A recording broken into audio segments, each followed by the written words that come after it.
This episode contains graphic descriptions of real medical scenarios faced by real medical professionals. Listener discretion is advised. From Knowledgeable Provider, this is Critical Incident.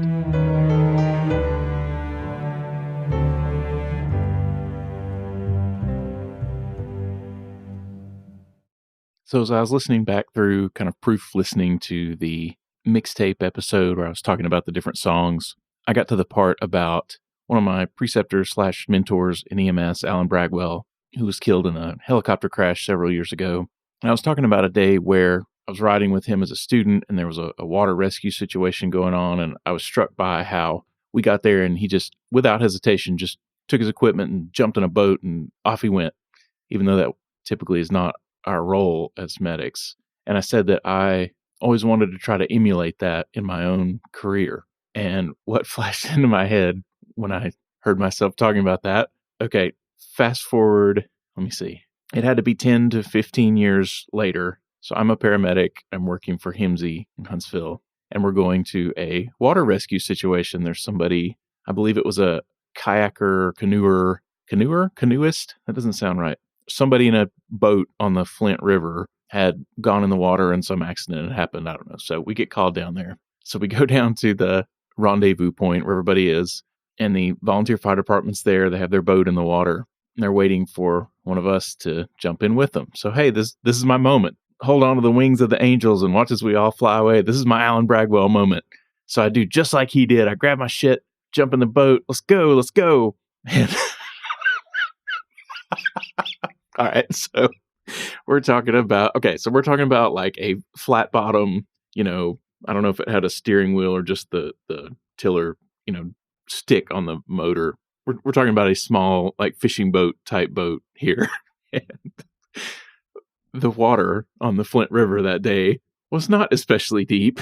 And so it's me, probably the physically largest person involved in this whole situation, sitting in the middle of this boat, my equipment, whatever, and these firefighters, at least 4 of them, were like dragging this boat through the water. I mean, this water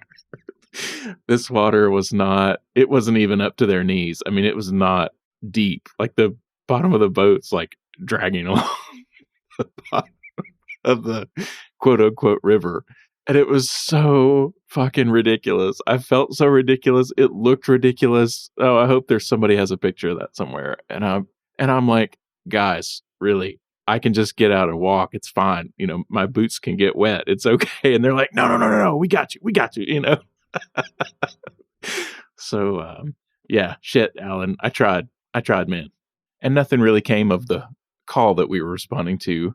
We made it down the river a little ways, and it was some drunk girls on a kayak that had flipped over, and they were wet and cold, but essentially they were fine. So I think we put them in our little boat and we got dragged all the way back to the ramp, and we stuck them in the ambulance and took them to the hospital. I'm pretty sure they were fine. I guess about the worst water related accident I ever responded to was a little girl that got killed on a jet ski in Florence when I worked for North Star. It happened way out in the country, in the county, pretty far away from the city where we would have been. Of course, I don't remember exactly where we were when we got the call, but I went back and looked it up on Google Maps just now. It would have been about 17 miles from where our office was located, so about a 25-minute drive according to Google Maps. So a pretty long response time. And for whatever reason, the helicopter was dispatched at the same time we were. And, normally we would be there first and kind of have a few minutes to get everything situated and started before the helicopter arrived. But in this case, it was such a long response that we ended up getting there at the same time. I remember this great little moment where we're flying down this 2-lane country road, nothing around us but fields and trees and whatnot. And we look over and there's the helicopter flying kind of right beside us, kind of banking in the sun, this very neat moment of like we're both headed out there at the same time. I thought that was pretty cool. But that was the last cool thing about this call. So we get there, it's a house like on the lake or on the river with a pier, and they brought the girl to the pier. So she was there laying on the pier. We didn't have to like go out and get her or go into the water or anything. And her dad was there with her, and I think he was still in the water. I think he was still standing in the water. She was up on the pier, and he was trying to do CPR or rescue breathing for her.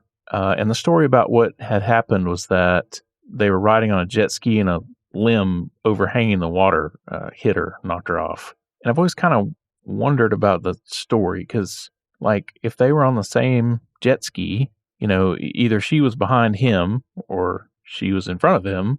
And either way, it's hard to understand how the limb would have hit her and not him. I guess if she was in the back, it's possible that he ducked and she didn't. Or maybe she was standing behind him, he was sitting.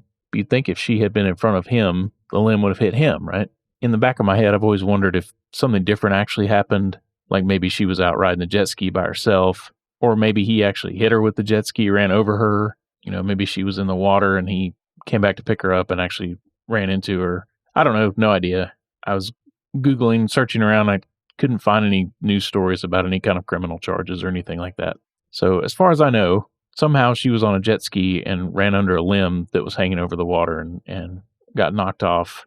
Something hit her in the head. She obviously had a big head injury. And I mean like skull cracked open and brain matter coming out. I don't remember if she still had a pulse or not. I don't so much remember doing chest compressions. So maybe she did still have a pulse. So anyway, we get down there to her to the pier and we're trying to take care of her. Her dad was all over her trying to do the rescue breathing and trying to help, which was pretty sad. And, it's hard to push a parent away from their child, but of course we needed to get in there and work.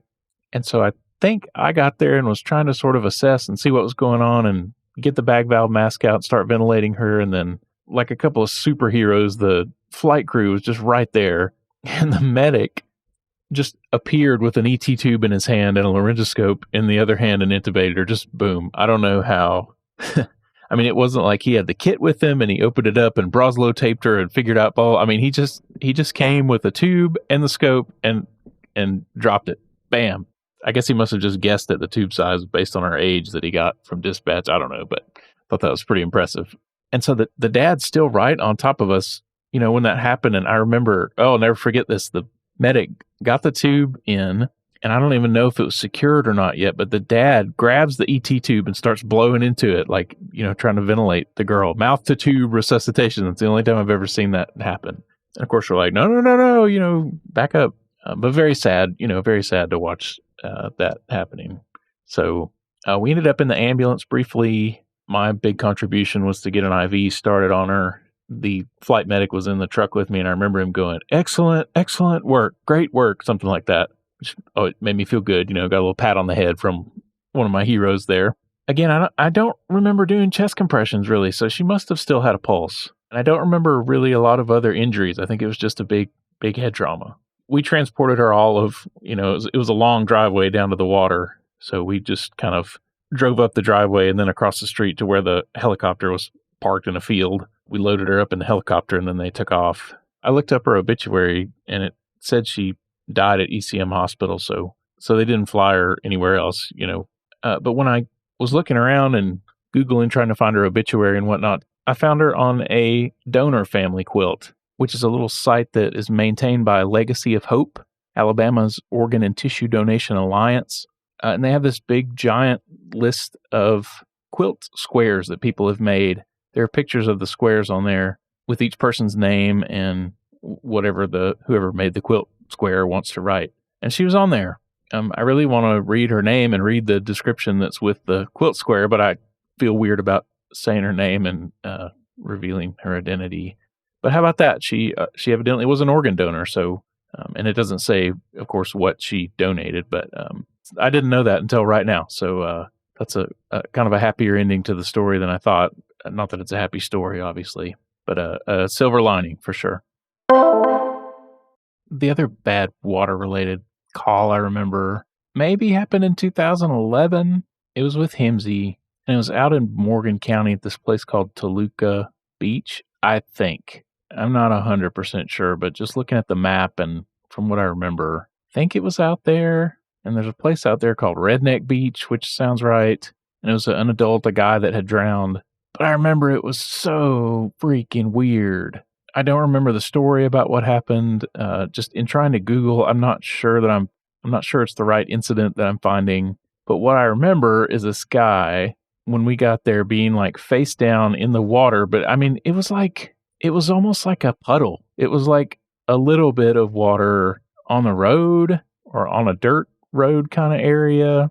That may not be accurate. It was a long time ago, but that's what I remember is this guy laying face down in like some water, not in the water. And he was the only black person in sight. And there was nobody around who seemed to know anything about what happened, or there was nobody like freaking out or paying attention.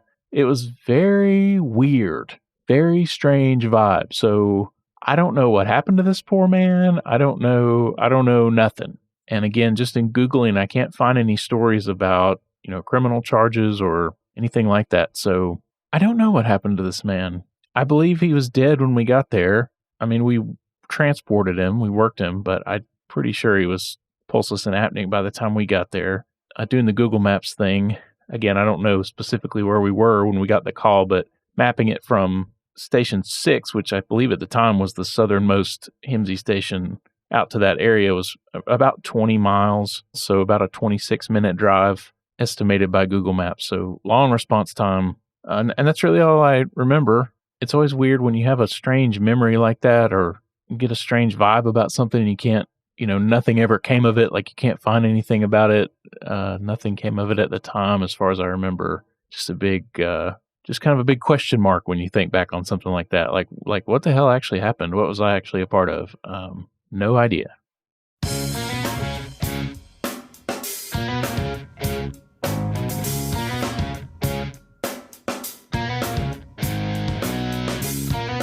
I would love to share your critical incident on the podcast. If you have a story you want to tell, send it to me by email at thekppod@gmail.com. That's thekppod@gmail.com. You can send it in writing and I'll read the story. You can make a high-quality recording of yourself telling the story and I'll play that. Or I can interview you about it, either remotely or in person.